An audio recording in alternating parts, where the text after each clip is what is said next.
Hello class, Teacher Pacific here. How are you? Today's lesson is going to be on calling 911 and talking to someone about what your emergency is. So we will go over when to call 911 and we will go over how the conversation is when you call 911.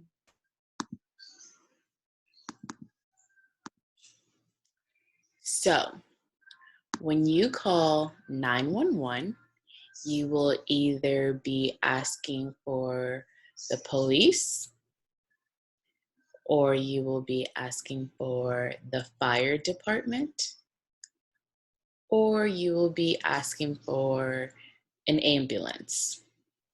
So you have police, fire department, ambulance. So when should you call 911? You should call 911 if there is a fire, if there is a crime, especially if in progress. So, in progress means that the crime is happening right now. Okay, so it didn't happen yesterday, it's not going to happen in the future. So, in progress is right now. If there is a car crash, especially if someone is injured. So if someone is hurt, then you would have to call 911. If there is a medical emergency, especially for symptoms that require immediate medical attention. So a medical emergency is, some examples would be a heart attack or a stroke. So something that is not a medical emergency is if, let's say, you cut your finger with a knife or you have a bad cough. So that is not a medical emergency. So when there is a fire, so fire is when your house is, let's say, burning. So that is an emergency that you should call 911 for. So when you call 911 for a fire, you will tell them that there is a fire and they will send over the fire department. So the fire department has firemen and they come and spray your house or spray wherever the fire is. A second example is if there is a crime. So when a crime is being committed at the moment, you can call 911. So for example, as you can see in this picture, this person is covered with a mask so that when they are committing a crime, they can't be recognized. So an example would be if someone breaks into your house to try and steal something. So when someone breaks in, that means they force themselves into your home and they weren't invited. And sometimes it's someone you don't even know. Third example is when there is a car crash.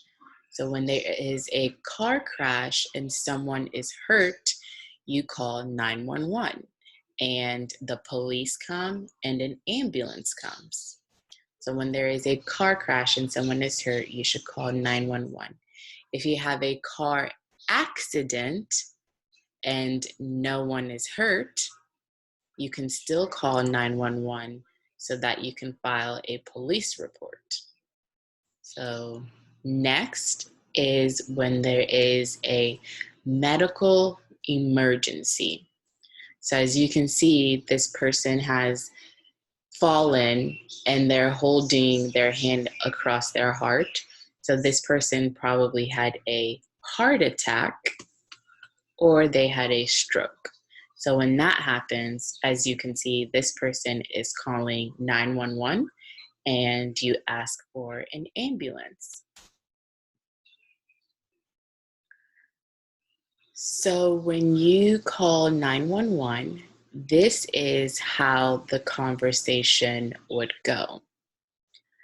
So you call 911 and the operator, so the operator is the person that answers your call when you call 911.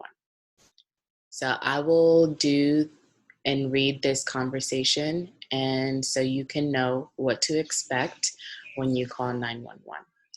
So you go 911. The operator says, 911, what is your emergency? You say, my stove is on fire and I need help. What is the address of your emergency?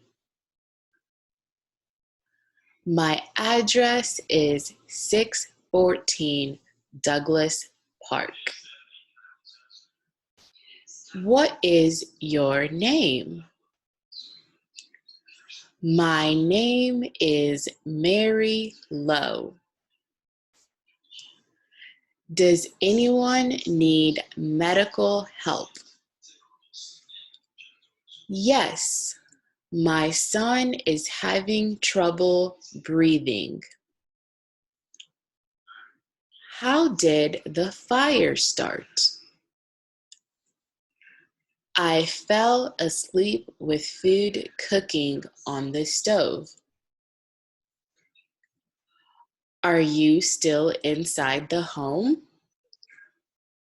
No, we are outside. Don't hang up. A fire truck and ambulance are on their way. So that is the dialogue of when you call 911.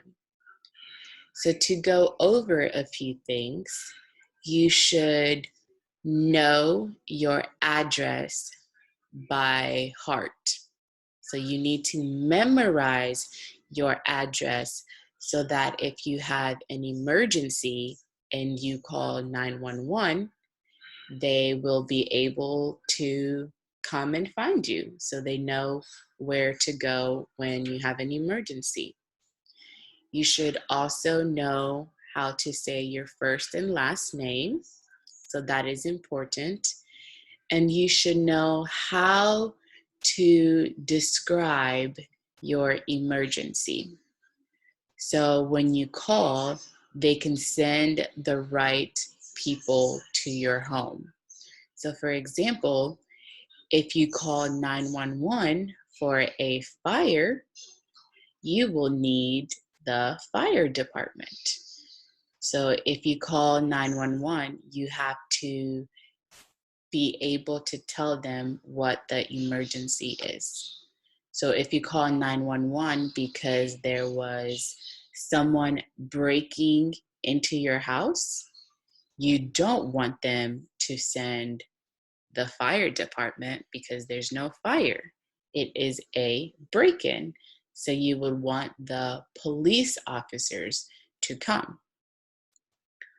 So I hope this has helped you understand the conversation that happens when you call 911. So you should memorize your address because that is the most important thing. In order for them to find you, you have to know your address. Okay, class, thank you for coming to watch this video, and do not forget to do the survey at the end.